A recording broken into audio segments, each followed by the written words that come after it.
Salah meeting of mind yang ditegaskan dalam sidang yang berlangsung hari ini untuk Ricky dan Kuat. Tanggapannya?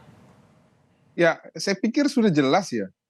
Sudah diuraikan dalam surat dakwaan jaksa penuntut umum, sudah dipaparkan juga melalui pembuktian ya, melalui saksi-saksi yang menyampaikan keterangan saksi di depan persidangan, bahwa ya Ricky sama Kuat itu bukan pelaku pasif ataupun bukan hanya tidak menganjurkan untuk tidak diperbuat delik tersebut ataupun tidak memberitahu kepada Joshua. Namun justru ada keterkaitan yang bisa dibuktikan di depan persidangan bahwa mereka itu juga turut serta dan ikut aktif. Apa itu? Ya, kita perlu tahu bahwa si Ricky ini apa sih tugasnya? Dia ditugaskan di Magelang. Buat apa dia pergi ke Duren 3?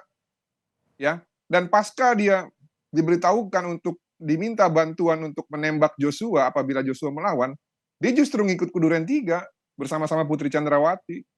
Kalaupun dia tidak ataupun sungkan untuk menganjurkan kepada Verdi Sambo untuk tidak melakukan hal tersebut, ataupun dia tidak tega menghabisi nyawa kawannya, dia bisa kabur kok.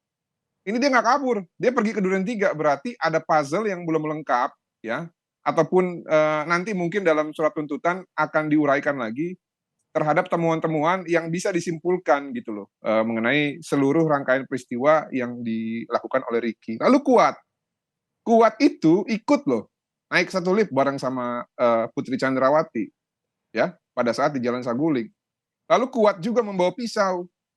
Lalu Kuat juga yang menganjurkan kepada Putri Chandrawati ya untuk menelpon suaminya, ya, yang dengan mengatakan bahwa jangan sampai ada duri dalam daging dalam keluarga. Nah, sebenarnya kalau kita lihat rangkaian surat dakwaan jaksa penuntut umum itu kan sudah diuraikan dari peristiwa Magelang, ya. Dan manakala ketika dia mengatakan ada duri dalam daging, pada saat eksekusi pun si Kuat ada di TKP. Jadi tidak bisa dilihat bahwa mereka ini hanya pasif saja, enggak, mereka aktif. Tapi kan pembelaannya tidak ada bentuk pernyataan ataupun kesepakatan yang konkret begitu untuk melakukan upaya pembunuhan itu, gimana tuh Bang?